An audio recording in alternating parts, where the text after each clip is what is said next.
A new day dawns over the landscape of the South American division. Soon, people will begin their day. Soon, streets will be filled. Students will fill their classrooms, and people will go about their daily business. Welcome to the South American division. South America, the name of the fourth largest continent on Earth, conjures up a variety of images. For some, it's the large cities of South America. For others, it's the mighty Amazon and once vast rainforests. For others, it's the towering mountains of the Andes. And for some, it's the white sand beaches. For Adventist Mission, South America represents millions of unreached people.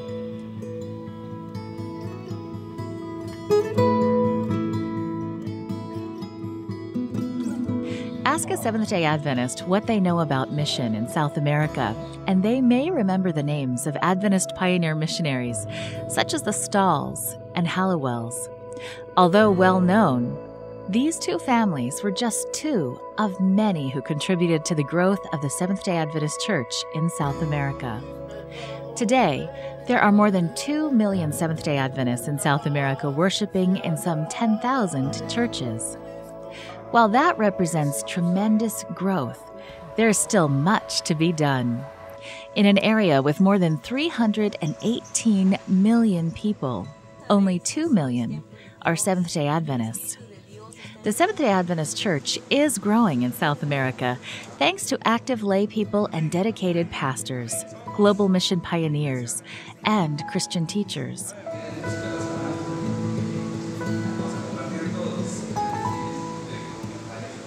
In recent years, Seventh-day Adventist leaders recognize the increasing challenge of reaching people in large urban areas. People in cities are busy, secularism is growing, and people in urban areas often spend their social time with a close circle of friends. Today, more than half of the people on Earth live in urban areas. In South America, some estimates put the urban population as high as 80%.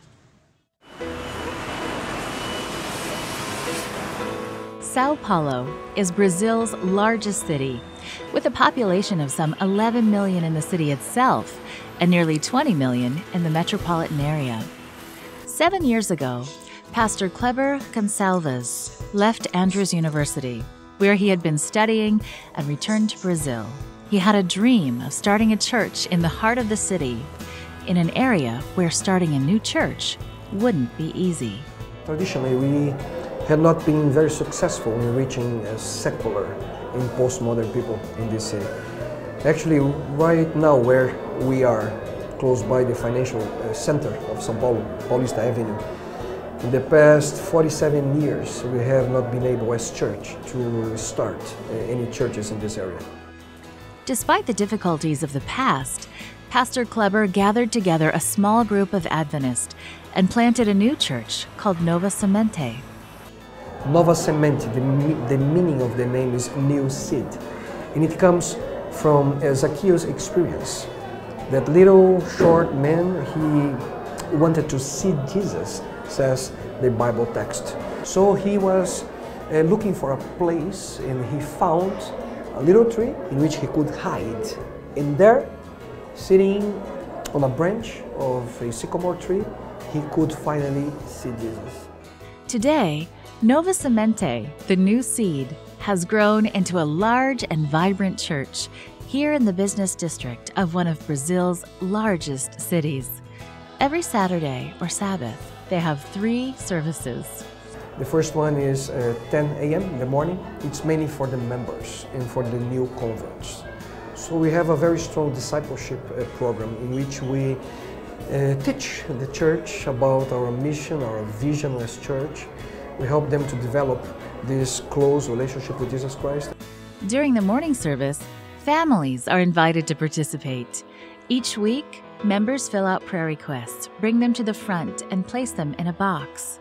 The box is locked, and a family that has recently joined the church is chosen to take the box home. During the week, they pray for the requests of their newfound church family. Church members are also asked to pray for the prayer needs in the box. Every Sabbath, Vera and Marcio open their home and invite new people for a meal and fellowship. Marcio is a chef, and he's happy to share his culinary skills with people from his church. And Vera has found a way that God can use her. When I started coming here, I realized that I didn't have a specific talent. I saw people singing or going to prayer groups or doing the discipleship, and I was asking God to use me. I was doing these lunches already, and I realized that God was telling me that this was the way to serve Him, bringing people together to have this fellowship after church.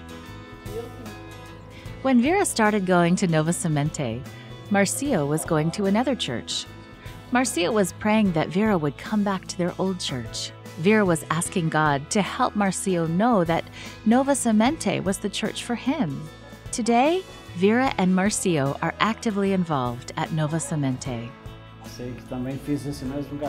I try to give all the love I felt the church was giving me and give it back to these people who are coming here for the first time. Services don't end with morning worship and lunch at Nova Semente. In the afternoon, they have a special program for their neighbors, and members are involved in putting on the program. In the afternoon, everything changes. The members, they are fired up to serve.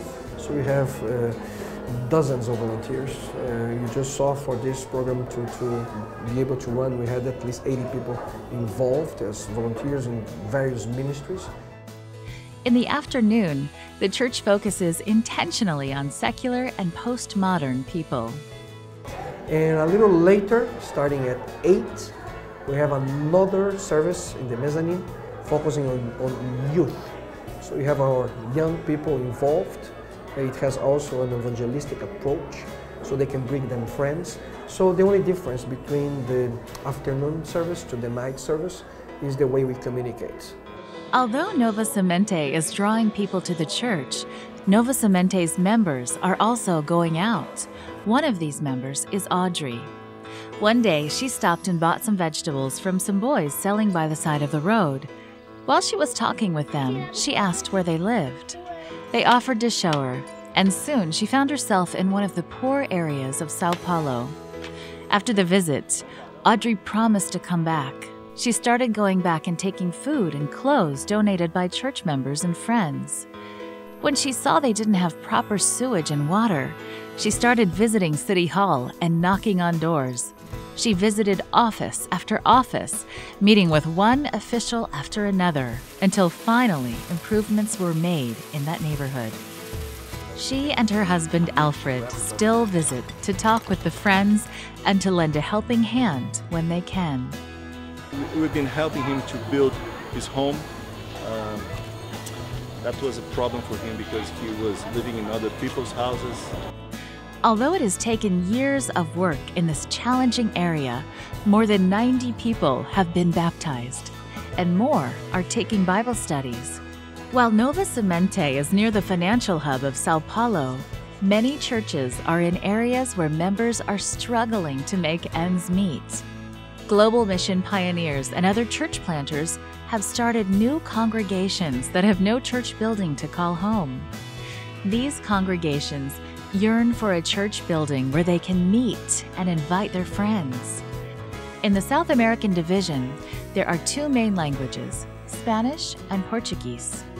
For years, the percentage of Adventist members who speak these languages has remained about even. For some 20 years, South American division leaders have divided up the 13th Sabbath offering between the territories speaking these two languages. Please continue to pray for the people of the South American division.